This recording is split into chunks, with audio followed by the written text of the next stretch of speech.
Damos comienzo a un nuevo programa, Servidores de Dios. Quien te habla es Manuel Cornejo. Estaré compartiendo la palabra de Dios y lo haré de una manera expositiva, versículo a versículo.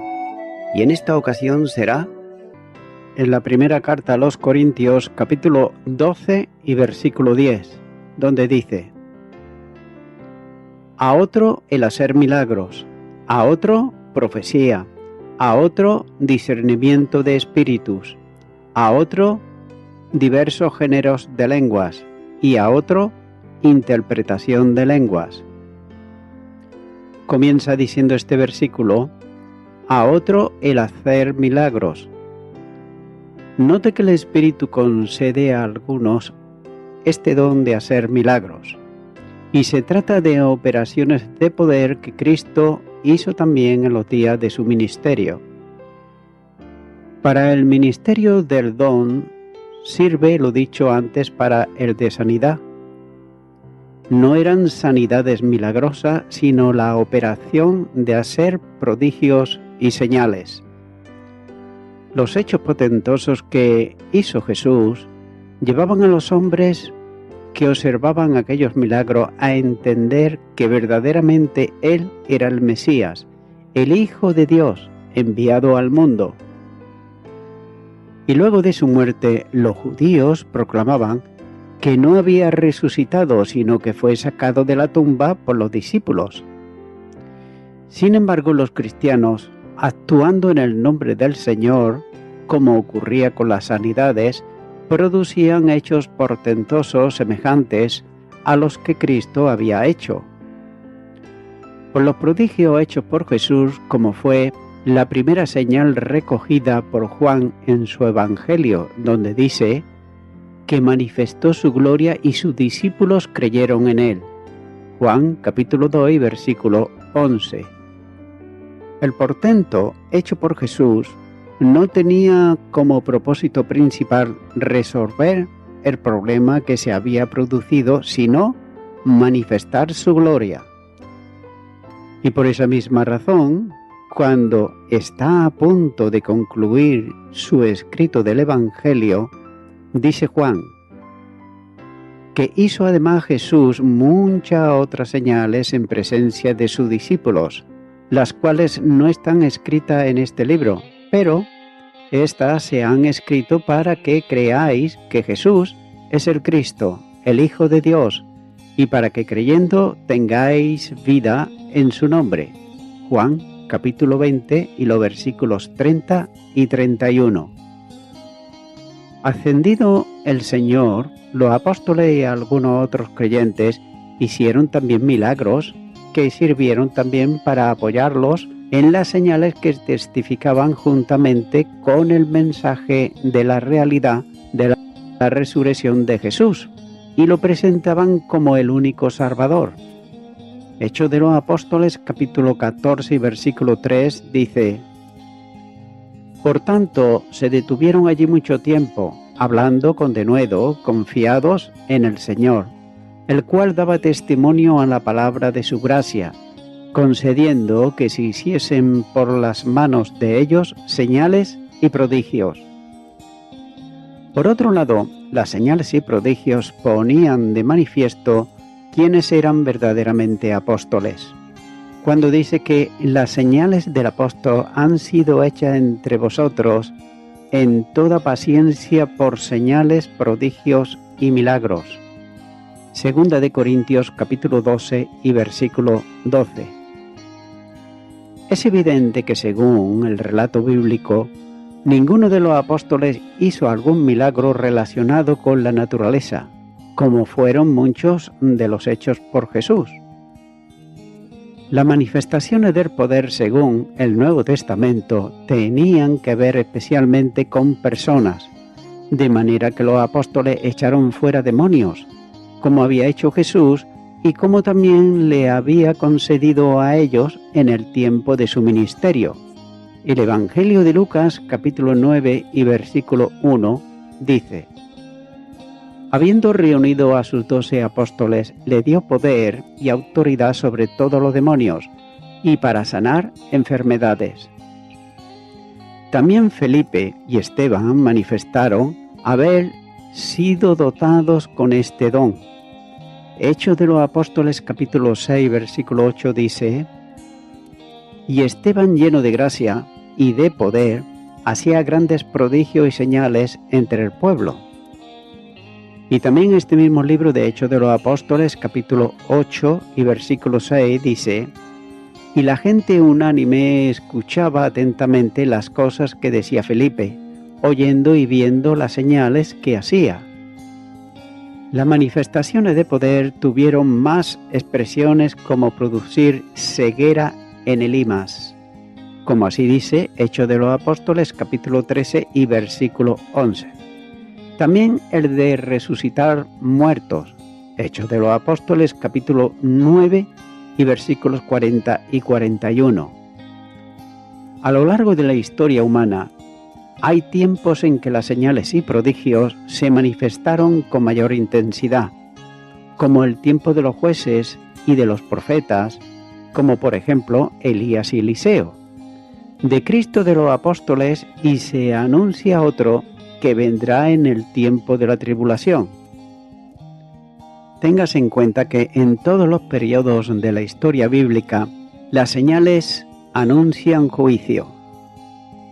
Ahora bien, el don no está operativo, por lo menos con la misma intensidad con lo que estaba en la iglesia primitiva, pero sigue estando operativo.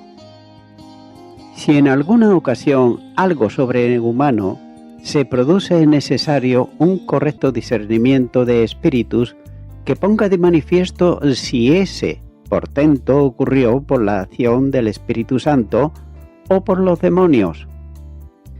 Nadie debe de olvidar tampoco que Satanás se disfraza como ángel de luz. Continúa diciendo este versículo: a otro profecía. Aquí hace referencia al don de profecía, ya que la palabra profeta equivale literalmente a hablar en nombre de proclamar. Esto quiere decir que el profeta está actuando de portavoz. En el caso bíblico, portavoz de Dios, que le confía el mensaje que debe de anunciar. El don de profecía tiene que ver primeramente con la capacidad de comunicar mensajes inspirados y recibidos por revelación directa de parte de Dios. En este sentido era necesario para el establecimiento de la doctrina, la escatología y la escritura del Nuevo Testamento. Efesios capítulo 2 y versículo 20 dice: edificado sobre el fundamento de los apóstoles y profetas, siendo la principal piedra de ángulo Jesucristo mismo. Figura en segundo lugar tras el de apóstol, como así señala Efesios capítulo 4 y versículo 11. Note que el mensaje profético no era el resultado de investigación personal, sino de comunicación del Espíritu. Por eso el profeta, en el sentido primario de la palabra, recibía el mensaje directamente del Espíritu, comunicándole la revelación para ser escrita, hasta completar el canon del Nuevo Testamento.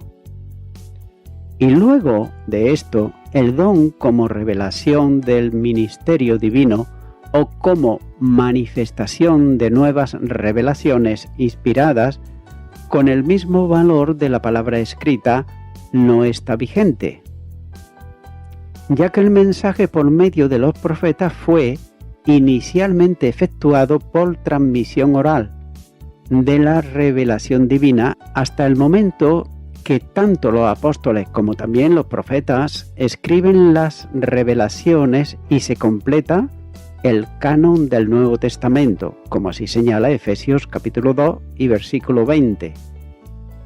Es que por eso es necesario hacer distinción entre tres distintas manifestaciones de la profecía. El don que permite recibir y transmitir un mensaje divino no registrado ni tampoco conocido antes, no puede darse hoy, porque nadie puede añadir nada a la palabra ya escrita. Pablo menciona un segundo nivel de profecía, cuando dice: pero el que profetiza habla a los hombres para edificación, exhortación y consolación. Primera de Corintios, capítulo 4 y versículo 3. Se trata aquí no de una revelación directa para ser escrita, sino de tomar la palabra ya escrita y aplicarla a la edificación, exhortación y consolación de los creyentes. Note que no se trata del ejercicio del don de maestro, ni tan siquiera del aspecto edificante del evangelista, sino del ministerio que por el poder del Espíritu penetra en el corazón de los oyentes. Sigue diciendo: edificándolos, exhortándolos y consolándolos.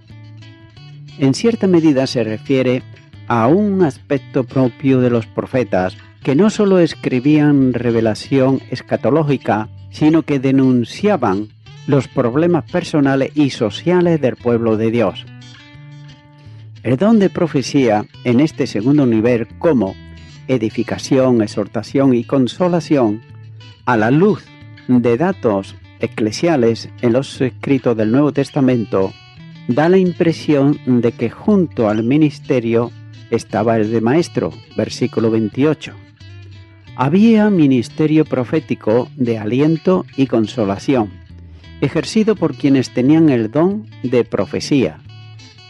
La profecía también tiene un tercer nivel, que comunica mensajes personales dados directamente por Dios al profeta, sin tener nada que ver con la revelación de nuevas enseñanzas divinas, ni tan siquiera con la exhortación o consolación. A modo de ejemplo bíblico fue, por ejemplo, la actuación de Agabo, anunciando lo que iba a ocurrir a Pablo. Note lo que dice Hechos de los Apóstoles, capítulo 11 y los versículos 27 y 28, donde dice: en aquellos días unos profetas descendieron de Jerusalén a Antioquía, y levantándose uno de ellos llamado Agabo, daba a entender por el Espíritu que vendría una gran hambre en toda la tierra, habitada la cual sucedió en el tiempo de Claudio. Y Hechos de los Apóstoles capítulo 21 y versículo 11 también dice: quien viniendo a vernos tomó el cinto de Pablo, y atándose los pies y las manos dijo: esto dice el Espíritu Santo, así atarán los judíos en Jerusalén al varón de quien es este cinto, y le entregarán en mano de los gentiles. Note que este tercer nivel del ministerio profético solo es comparable en la medida que se cumpla lo anunciado por el profeta. Es el de menor valor e importancia de los tres niveles del don de profecía. Pero también había creyentes con el don de profecía en la iglesia de Antioquía, cuando nos dice en Hechos de los Apóstoles capítulo 13 y versículo 1: había entonces en la iglesia que estaba en Antioquía profetas y maestros: Bernabé, Simón, el que se llamaba Niger, Lucio de Cirene, Manaén, el que se había criado junto con Herodes, el tetrarca, y Saulo. El don no está reservado solo para varones, sino también se dio a las mujeres, como es por ejemplo el caso de las hijas de Felipe. Hechos de los Apóstoles, capítulo 21 y versículo 9 dice: este tenía 4 hijas doncellas que profetizaban. El apóstol en otro lugar enseña que el don de profecía debe de usarse conforme a la medida de la fe. Romanos capítulo 12 y versículo 6. Es decir, según las verdades de fe que se habían transmitido a la iglesia por los apóstoles y los profetas. Note que ningún ministerio profético podía discrepar con la base de la fe dada a la iglesia, sino conforme a ella. La medida de la fe es el criterio que cada profeta debía de seguir y al que debía atenerse en el ejercicio del ministerio de edificación, aliento y consolación. Y es que por esa misma causa el ministerio profético referido podía ser juzgado por los creyentes, en sentido de valorar si se ajustaba a la doctrina recibida. Primera de Corintios, capítulo 14, versículo 29 dice: Asimismo, los profetas hablen 2 o 3 y lo demás juzguen. Esto quiere decir que cualquier predicación en sentido de mensaje profético que no se ajuste a toda la Escritura debe ser silenciado en la congregación. Primera de Corintios capítulo 14 versículo 28 dice: Y si no hay intérprete, calle en la iglesia y hable para sí mismo y para Dios. La doctrina controla el mensaje y no al revés.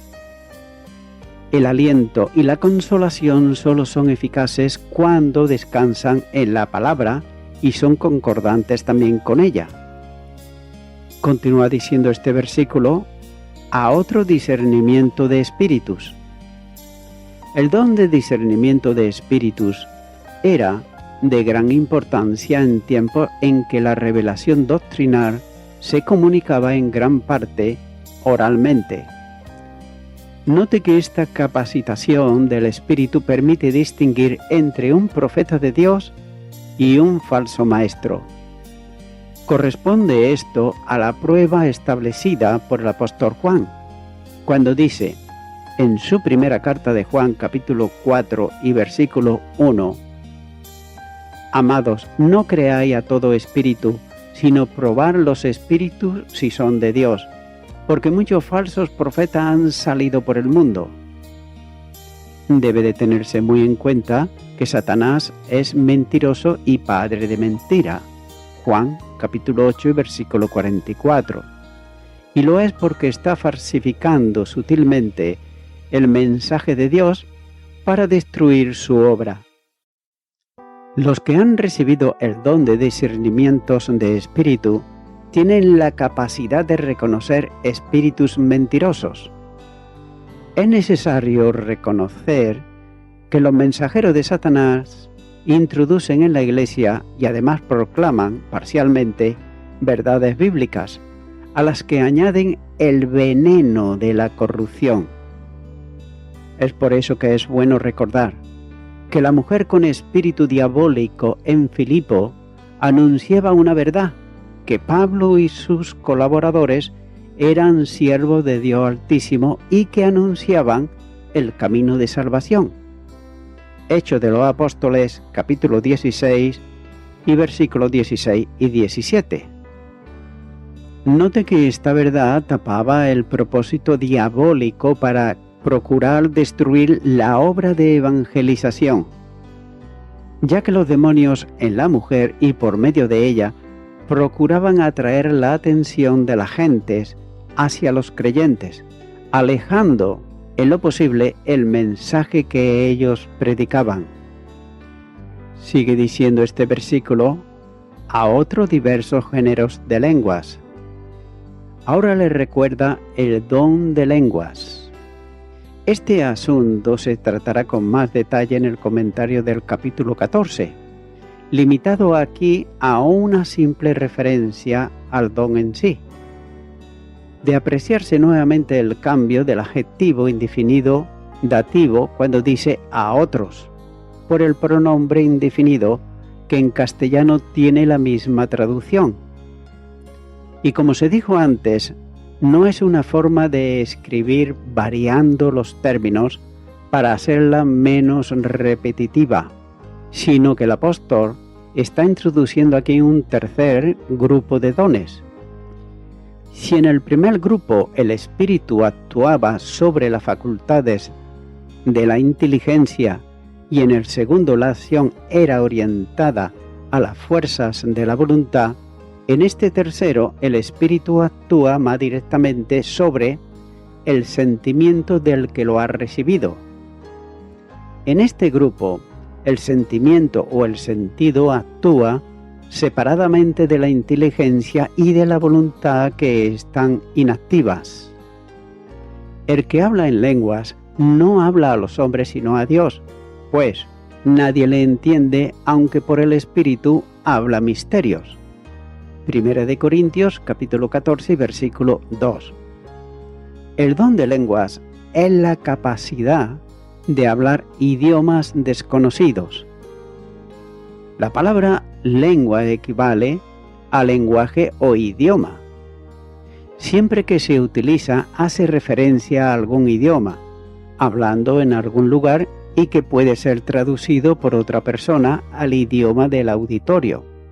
Así ocurre en todo el Nuevo Testamento, como por ejemplo, Marcos capítulo 16 versículo 17, Hechos de los Apóstoles capítulo 2 versículo 4, 1 Corintios capítulo 12 versículos 28 y versículo 30.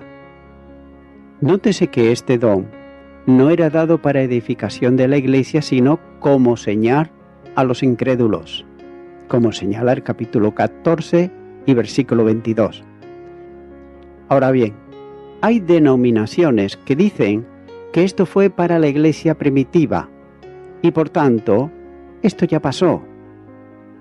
Entonces, ¿cómo explicar a personas que son de nacimiento sordas, que no han oído nunca en su vida con sus oídos absolutamente nada, y nunca le hablaron tampoco del tema de las lenguas, y sin embargo el Espíritu Santo los bautiza con este don de lenguas y son bautizadas con el Espíritu Santo y fuego, tal como el Señor Jesús prometió a sus seguidores?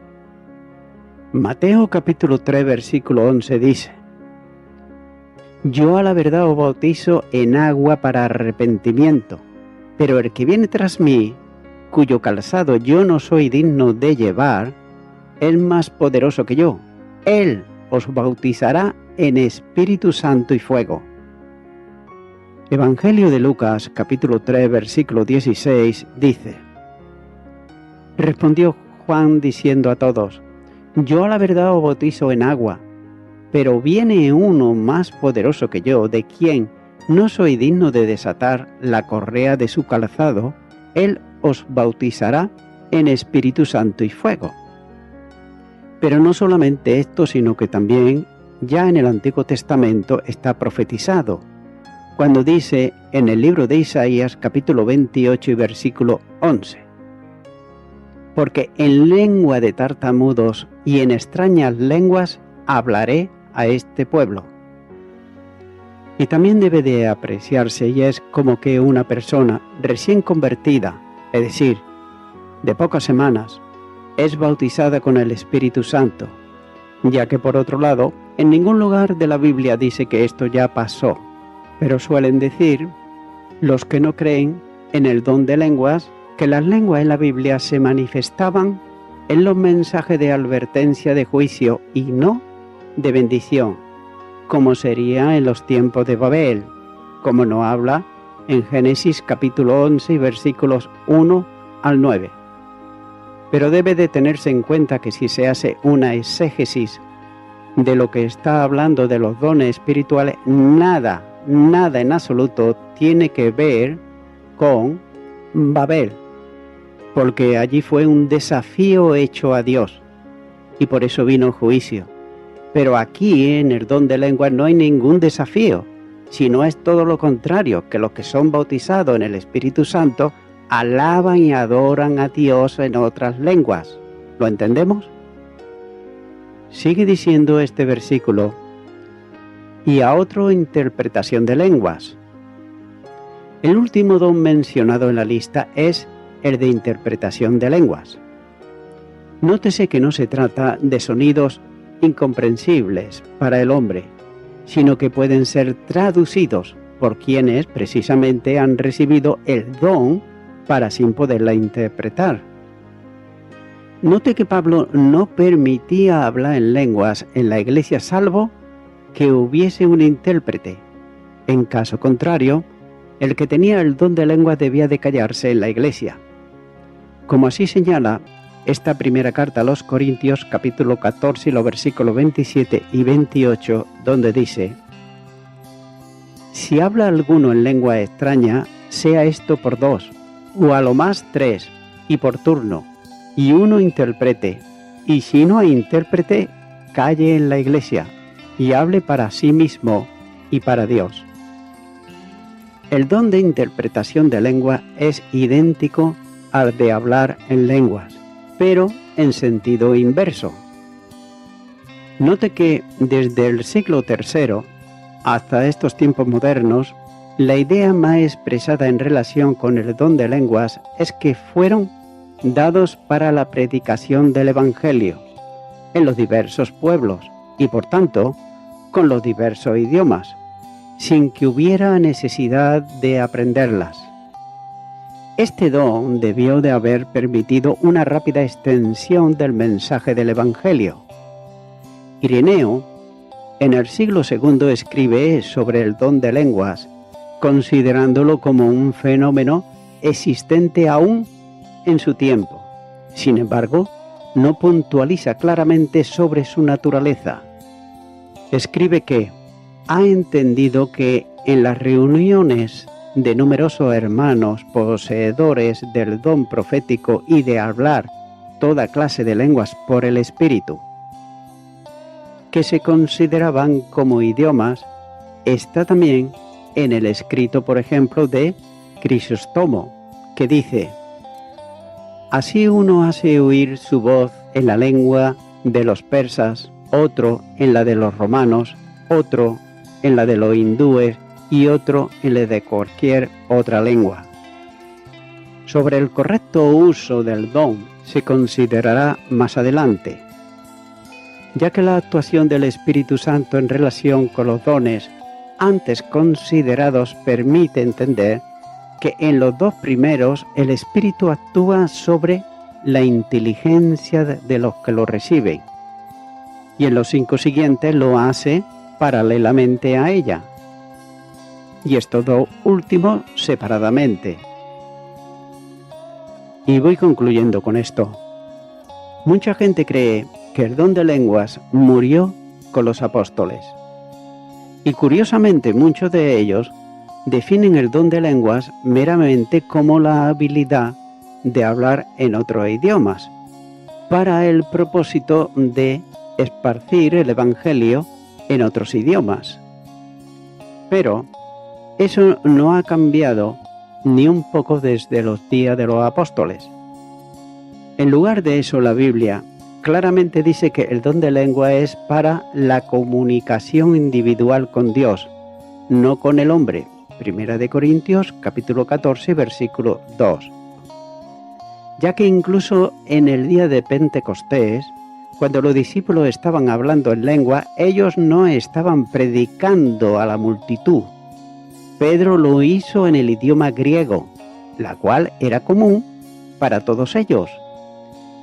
Más bien ellos estaban hablando a Dios. Por eso dice que le oímos hablar en nuestras lenguas las maravillas de Dios. Hechos de los Apóstoles, capítulo 2 y versículo 11. Y la multitud en el día de Pentecostés escuchó a los discípulos alabar, entusiasmados a Dios. Con frecuencia, aquellos que hablan en lenguas hoy en día reciben burla de aquellos que niegan el don con la acusación de que ellos están balbuceando o hablando tonterías.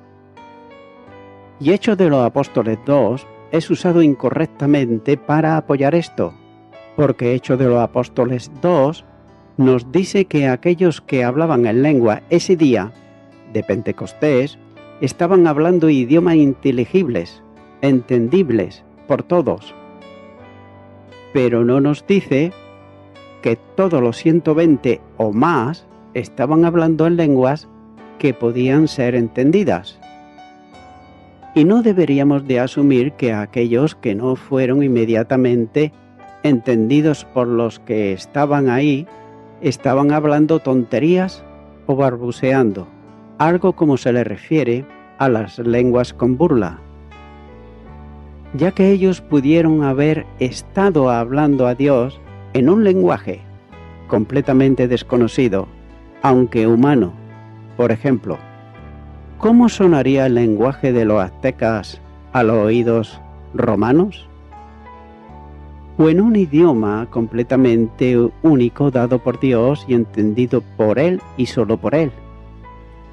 Después de todo, comunicación con Dios, no con hombres, es el propósito de las lenguas, como dice 1 Corintios capítulo 14, versículo 2. La repetición de las frases simples, inteligibles, quizás sin sentido para los humanos que están ahí, no significan que hablar así sea tonterías o balbuceos, ya que la alabanza a Dios puede ser simple y también repetitiva, y parte de toda la dinámica de las lenguas es que sobrepasa el entendimiento del hablante. 1 Corintios capítulo 14 y versículo 14 dice: porque si yo oro en lenguas, desconocida mi espíritu ora, pero mi entendimiento queda sin fruto. Así por tanto, está siendo entendido por Dios y solamente por Dios. Amigo y amiga oyente, muchas personas, por no creer, aún viendo cómo Dios actúa en estos días, se quedan sin recibir las bendiciones que vienen de parte de Dios. Es por eso que, mi amigo y mi amiga oyente, tal vez, por no creer en la gracia divina y en la obra de redención que Jesucristo llevó a cabo en la cruz del Calvario, tú te estás perdiendo la salvación de tu alma. Por tanto, mi amigo, mi amiga oyente, no lo demores más y acepta a Jesucristo en tu corazón como tu único y suficiente Salvador. Ora conmigo y repite ahí a donde estás y di: Señor Jesús, vengo ante ti en arrepentimiento, pidiéndote perdón por todos mis pecados, me arrepiento de ellos y te recibo como mi Salvador. En tu nombre, amén.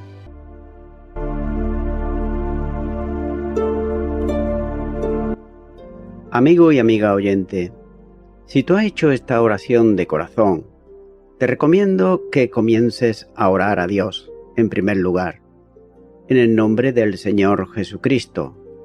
Orar a Dios no es rezar, sino que es hablar con una persona.